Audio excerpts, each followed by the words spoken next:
and welcome to another episode of Gaming the System, where intersectional feminists talk about gaming through a feminist lens. Today it's me, Jem, and Alex, and we're going to be talking a little bit about Barbie. We talked last time about the movie, which we both really enjoyed, and so we thought it would be really interesting to talk about the Barbie games, which were popular back in the 90s, I think, and also about how they compared and how Barbie compares with another feminist icon of the 90s, Lara Croft. So basically, we have a resident expert in these two topics in Alex. So I'm going to host because I have played some Tomb Raider, but I didn't play any of the Barbie games. And Alex assures me that she has. And so I'm quite interested to hear, how you got into, which did you play first, the Barbie games or the Tomb Raider games? Oh, it's a difficult one. I think we started with Tomb Raider because I was about 6 or 7, I think, with Tomb Raider 2, because we had the demo of Tomb Raider 2 from PC Gamer magazine. Although I think that would have been around the mid-90s that the Barbie games really got into their own stride.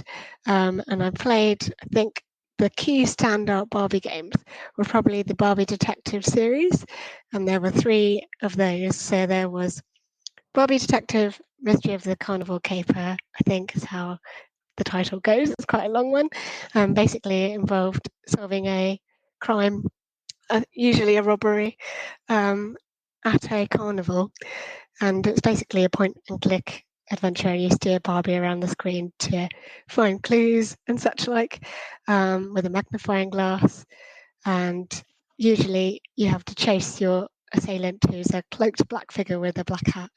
And me and my sister used to play together and get very scared whenever he popped onto the edge of the screen and went away again. We're like, oh god, he's there, he's over in that corner, we need to go find him. You basically pursue him until you catch him, and you get to do interviews as well, interview everyone at the carnival. And all the voice acting was like Murder, She Wrote levels of over the top, where they were all very caricature characters, which was always really fun.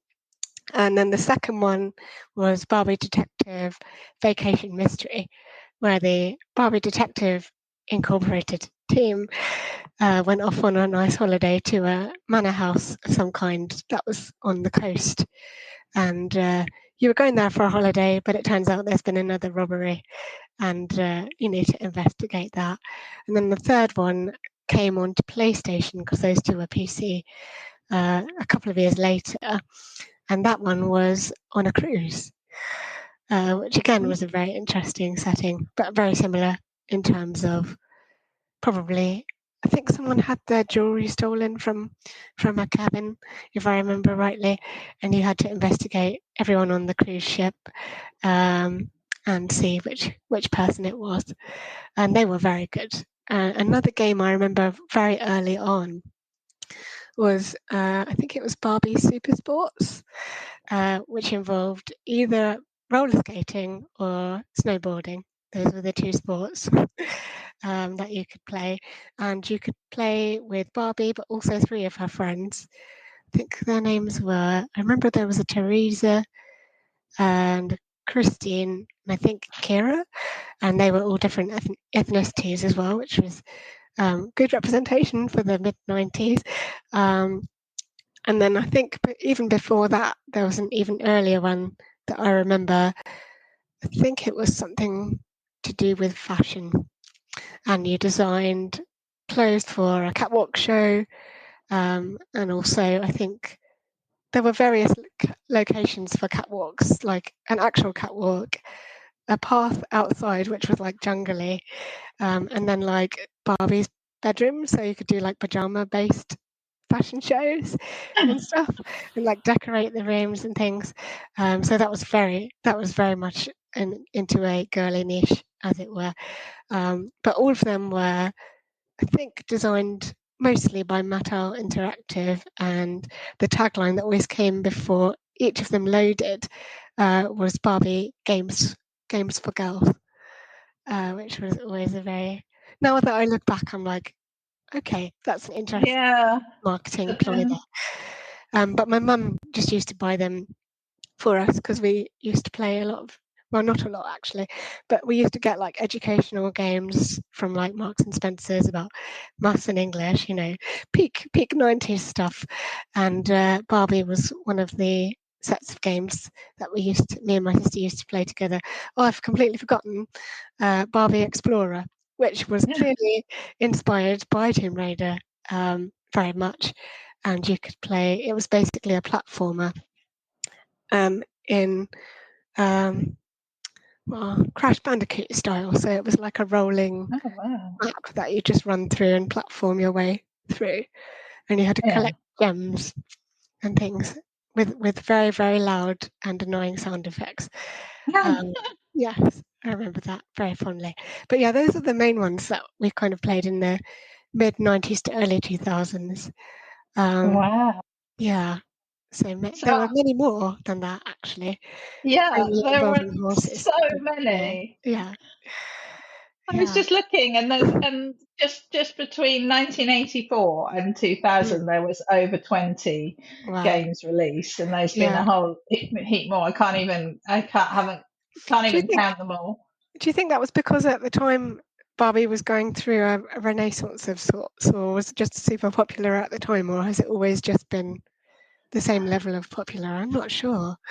I don't know. I mean, when I was playing with Barbie, would have been in the 80s, Yeah. late 80s. Um, and into the 90s. And I mean, the first game here was in 1984, in on the Commodore 64. Wow. So, and then the next one wasn't much. It was like 1991. So I suppose there's a 5 year gap.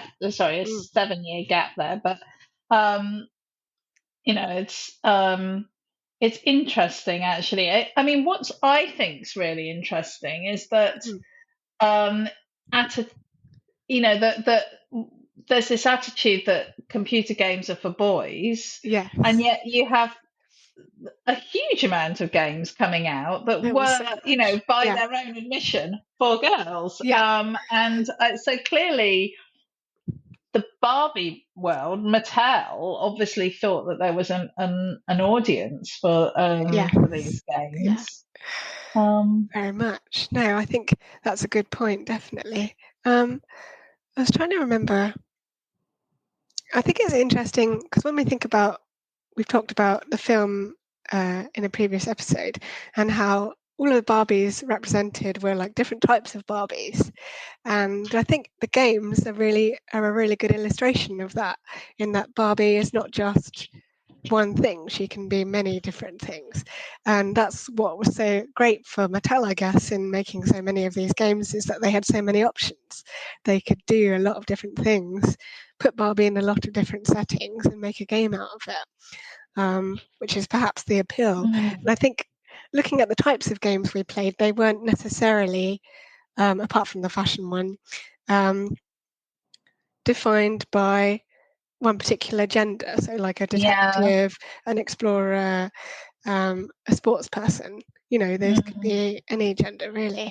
Um, yeah, which I think Mum was quite keen to kind of not push, but like obviously she'd let us play whichever Barbie games we wanted. But it's just interesting to note that those were the ones we enjoyed the most, and they weren't yeah, necessarily like cook with Barbie or clean, you know, or get dressed and put makeup on. Some of them were, yeah, but they weren't.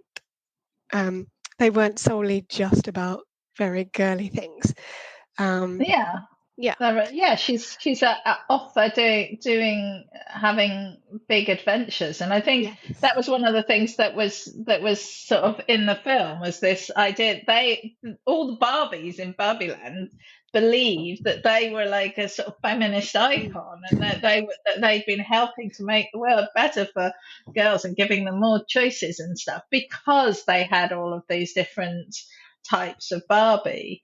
Yes. So it's interesting, isn't it, that we have this um, very equal style Barbie doing lots of cool stuff, Mm. and going out there and doing things, and yet um, there's this very reductive attitude of what Barbie actually is. And Mm. I'm not sure, like, if I speak to people who played with Barbies as children, that they'll often say, oh, but my Barbie was having adventures, or my Barbie Yeah. was. Very few of the people that I speak to, and it might just be the people I associate with, but very few of the people that I speak to saw Barbie as this hyper um pink, hyper feminine, Yeah. hyper, fashion victim. There was that wasn't the Barbie that lived in our Mm. imaginations, which makes you wonder if if this idea of Barbie as sort of anti-feminist is actually more a making of the patriarchy. Mm. I'm getting a Yeah. little bit meta here, but Yeah. it just makes you wonder, doesn't it? Like, It does. was she? I mean, and I think that is what the film explores. I do think the film does explore a lot of that, and Yeah. I think it's interesting because the games that you're describing, I did not know there were this many games. It's amazing how many It's there are. Like, crazy, even I and thought like yeah, that we'd played them all, but like no, there's many more. But yeah, yeah. Um, when I think about also the way that the games were designed, in that the way you play them is very much sort of about you interacting as much as possible, and it's very much putting you mm, as the focus. Like, quite often in a lot of the games, before you even start playing, you put your name in so Barbie can say it to you while you play, and I think yeah, that really engages the player and makes it kind of not just this is Barbie's thing, it's Barbie and me together, and we're doing it together. yeah, and you've Um, got that that's connection. definitely how you would feel playing it. And it's so funny, you could go down this, you'd have a list of names that you could pick from. I think in some you could type it in, but usually it was like this database of names, and there were so many. We used to go through and listen to her say all of the different names, because she'd say them in a very particular way. So she'd be like, Jem, Alex, like that. And you could quote it and it would sound exactly the same every time, obviously. But so there'd be like this weird pause after she'd say a name, and then she'd be like, I think we should go and talk to Becky, or something like that. But they'd just be like, where they'd programmed in all the different names. It was quite funny. But I do It's think it did amazing. make a concerted effort to break down the wall of the screen and kind of make sure the player was engaged and involved. But again, that might come from it being marketed at children primarily, perhaps. Mm, Whereas another game, which we'll come to talk about, Tomb Raider, was very much not marketed at children um, no. as well. But we can talk about that in a moment, I'm sure. Yeah. So before we go on to talk about Tomb Raider, do you feel that the Barbie games were empowering? I mean, did you feel empowered by them? Or I certainly enjoyed them, and I think, um, like I mentioned a couple of times in lots of different episodes, but the second Barbie Detective, Vacation Mysteries, and I think probably the first one actually, featured Becky, the Barbie who was a wheelchair user. She had red hair, and she was kind of, her skill was the very good with tech, so she'd have her little computer, a laptop, and it would be called the crime computer, and you could go onto it and like analyze clues and like get all your recordings for interviews there. And Becky would come on like a video call and be like, oh, I think we need to check back in this location because of blah. um, but there was no like weirdness around the fact that she was in a chair. And I just think for me, as a wheelchair user, or at least not until, it would have been not until like the late 90s to early 2000s, but to have that representation there before I became a proper wheelchair user, was just really nice to see. Because obviously I knew that I would need to start using a wheelchair at some point because of the way my disability impacted my mobility, and it was just good to see that kind of thing represented in a game, and for that character to be a key important character in progressing the story along a lot of the time, and a good friend of Barbie's as well, which was just really nice. So yeah, I think in a lot of ways they were quite empowering games, even though some of them, they were all very pink. A lot of the artwork was very pink, and they were relatively simple when we think about video games as a whole. They're not like groundbreakingly complex, because they're children's games, so a lot of them were just point and click or just very basic controls or platforming. But I think for me at the time they were very good games. Yeah. Do you think that we need an adult Barbie game? I mean, do you think there's a that could be a market there for one, I'd say. I don't know. I'm not sure what the story would be, but I think there's probably space for one. I don't see why not. Especially now with the film and everything. Although that is to bring back capitalism, it might be seen as a bit of a money grab. But yeah, no, I think that's an interesting idea. If there was one, would you play it? I think it would depend what it was about, really. Yeah. Yeah, I mean, I think I would like to see, because I mean there are cartoons, aren't there, as Yeah. well, Yeah. in the sort of Barbie arsenal, and I think I would like to see uh, a Barbie game that had more depth to it than one that's aimed at sort of 10-year-olds. I think Yeah. it would be interesting to see where that went. And I think it's interesting that the film, although I know that plenty of people took their little kids along to see it, it wasn't aimed at No. children. It No. was very much aimed at sort of teenagers and up. Yeah. And I think, it was an interesting reframing and repositioning of the Barbie character. And I think that actually, as you alluded to earlier, that is it possible that the other feminist icon, Lara Croft, has has a part to play in sort of influencing modern day Barbie, because Lara is kind of like action Barbie Yeah. in a lot of Yeah. ways. Very much so. And Yeah. yeah, I wonder if how much is each has fed into the other. I think it's really interesting when you compare the two, because we know that Lara Croft was created by a man with a male gaze, very much, at least in the early days, probably still now. But I feel like they didn't. I think they gave her an attitude that rebelled against that male gaze, and I think it's referenced a lot in the older games. In the way that she speaks to other men in the games, not very often, but she does, and in the fact that I've mentioned it before, she doesn't take much shit. So she's an independent, capable woman who obviously resorts to violence and things a lot of the time to achieve her ends. A lot of people, I think, have the view that she's pretty selfish in her pursuits. But again, I mean, like, we talk about the moral nature of a lot of video game characters. There's probably not a lot there, but it's just interesting because the Barbie games were probably all designed by men as well.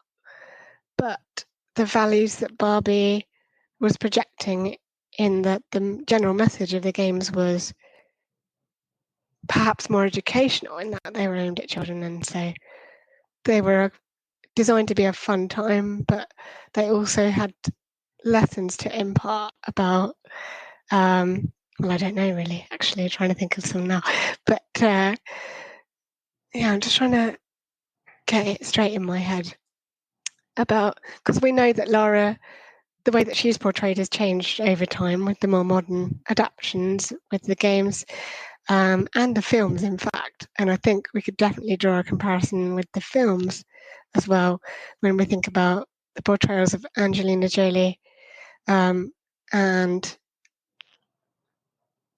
I remember her surname, Vikinda. I can't remember her first name though. This is terrible. Is it Alicia Vikinda? I think it is. Yes, we'll go with that. For the two modern Tomb Raider films, and they're very different portrayals of Lara Croft in their own ways. I think Angelina obviously nailed the kick-ass aspects of Lara particularly well, but that was very much a film for the male gaze, for those 14-year-old boys who played Tomb Raider in their bedrooms growing up and things. But I have a soft spot for the films because, such a big fan of the franchise.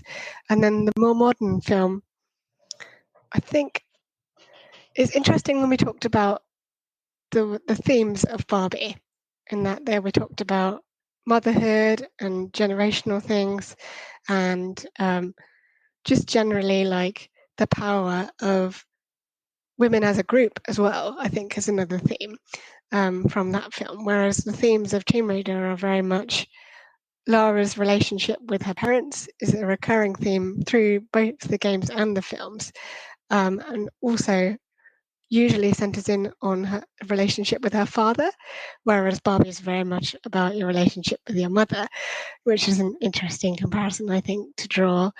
And what that says about the intent behind it, I'm not quite sure, because I guess you'd have to be a psychologist to really delve into what that means. But I just think it's really interesting the way that those women are framed. And also the way that the more modern Tomb Raider games, Lara comes with this hero complex, which is a different thing to how she was portrayed in the older games, because she feels like everything's her fault and she needs to save everybody all the time, which is a thing that was mentioned in the speech in the Barbie film about how everything's our fault and we need to fix it all the time. So there's this guilt running through the newer Tomb Raider games, which I think perhaps is a reflection of the way that a lot of women feel nowadays. Maybe I don't know. Maybe I'm clutching at straws, but no, I you have think any I thoughts, think Jen? there's so much in that. I think there's a PhD in Yeah, looking at how those two for characters sure. interact, or what they say about our attitudes to women. I think that one of the things that came across in the film was, as you've said, about the speech about how we have to be Mm, everything to everyone. Barbie is everything mm, to everyone, and that's what makes her um, extremely compelling, mm. but also slightly threatening, I think, Yes. to the status quo, because in a lot of ways Barbie's roots lie in this idea of like the perfect woman, and how a woman should be, and yet over time that's really grown, and as Barbie has um represented more different women, we've seen that sort of idea that actually, what is the perfect woman, if even Barbie is not can't be one, there isn't Mm, one Barbie, then the perfect woman is very diverse, and there are lots of different ideas of the perfect woman out there. Whereas I think I think with Lara Croft, you've got she's a much more narrow yeah. character. And in a lot of ways, interestingly, I would say she is, on the surface, more threatening to Mm, the patriarchal system because she's physically strong. She's anti the system. yeah. She's sort of rebellious. She's um, power. She has power in her own right, and so it's almost like in order to um, be able to follow that fantasy through, the male designers have tethered her in various Mm, ways, as in, making her it or a lot of it about her relationship to her father and to an establishment, yes. and tying her to the landed gentry, and there's a whole heap of things that sit her within the structures that we associate with patriarchy. Yeah. Whereas I think Barbie has been, and if you look at how the patriarchy would describe the two characters, Mm, they would say, look at Lara Croft. She's this, example of how women have got all these freedoms. And look at Barbie. She's an example of how, women are being constrained. But actually, if you look at them both objectively, yeah. it potentially could see it in a completely opposite way. So Exactly. Yeah. there's a huge amount to unpick there. Mm, And so let me ask you this: yes. if you had a daughter, Mm, no, if you had a child, yeah. son or daughter, or neither, and you were considering whether to introduce them to Barbie or to Lara Croft as their sort of inspo Mm. um, female character, who would you Gosh, that's a which hard would you one. choose? It's a hard one. I think there's more obvious. Oh, it's so hard. Just thinking about the films, even. Um, I think there's more issues with certainly the very first Tomb Raider films than there are with Barbie as a film. Um, but in terms of characters, I don't know. It's hard. It's hard because we've just, like you say, you can switch the two around, can't you? And say Barbie is perhaps more what a woman should be striving for, even though there's obviously a lot wrong with Barbie in that, we don't even need to go into body image and all that sort of stuff. Um, but again, it's the same with Lara. That's one particular body image that's not necessarily a true representation, and it certainly isn't a true representation of women as a whole. Um, yeah, that's a very hard question. I think I'm going to go straight down the middle and just say Barbie Explorer because that is the Barbie version of Lara Croft. I Mm, think I would do that one to start off with, yeah, and then and yeah. then see which one they lean more towards and go with what they want. I think. Um, yeah, it's a tricky one. Yeah. But yeah, another thing I was picking up on when I was looking into the comparison, just even when you consider um, the characters around Lara and the characters around Barbie, and how Barbie's relationships are all um, pretty equal, I would say, and there's like pretty good representation among them, and they're all an equal part of a team, particularly in the detective games. Whereas when you look at the characters around Lara, um, in the older games, the only other women in the games were women that Lara killed. Um, and then in the newer games, there's either women who get killed or women who Lara has to save because they're incapable. But one particular obvious example is Lara's friend Sam from the Tomb Raider of 2018 when they're all on the island, and Mm, she's essentially the character you have to rescue time and time again because mm, they're completely out of their depth on the island. And Lara has to be the one to pick up the pieces. So outside of Lara, you've got all these women being represented as either the enemy or the pitiful subject that needs rescuing and sorting out because they can't cope, they can't manage anything. And I just think that's really perhaps a sign of the writers particular views. But it's just a very interesting thing to think about in terms, and even, when you think those Barbie games were back in the 90s, and I'm not saying they're perfect by any means, but like just the comparison is really interesting to think about. I think I would really like to know, like, who the writers were, and yeah, whether there was whether gender played a part in that, because I think there is a difference in it, and that one of the things that we experience as young girls is a real sort of discouragement of genuine sort of friendships, and a sort of this idea that we are competing with other Yeah, women.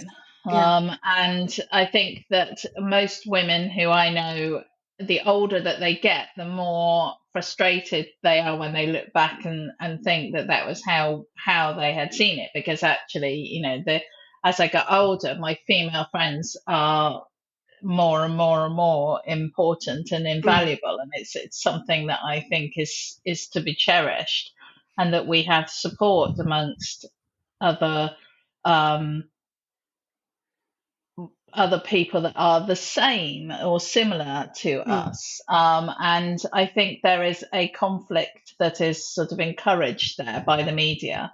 So it's interesting to think that that the Barbie stories tend to sort of encourage this female friendship, yes. and the Lara Croft one is she has female friends, but She's always very therein there's solitary, isn't she?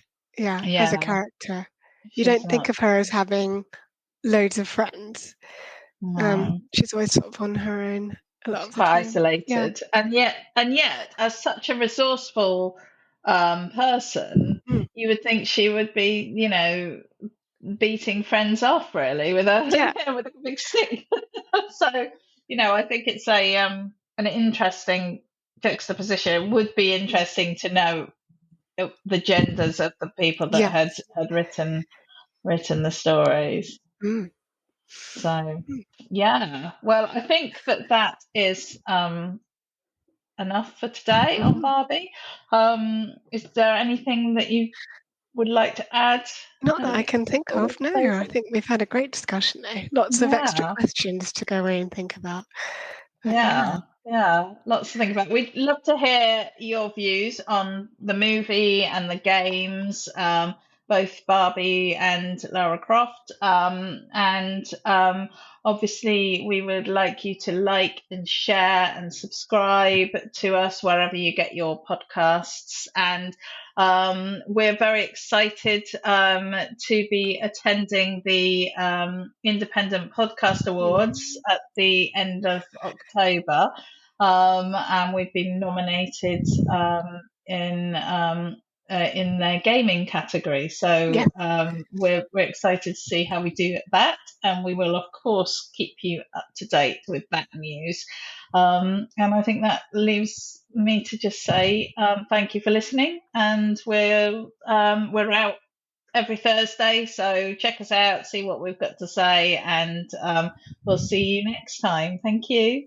Goodbye. Bye. We hope you enjoyed that episode of Gaming the System. If you want to support us, you can donate to us through our PayPal by sending it to wearegamingthesystem@gmail.com if you want to send us a one-off donation. If you want to donate to us monthly, you can subscribe to our Patreon at patreon.com/gamingthesystem. Until next time, bye-bye.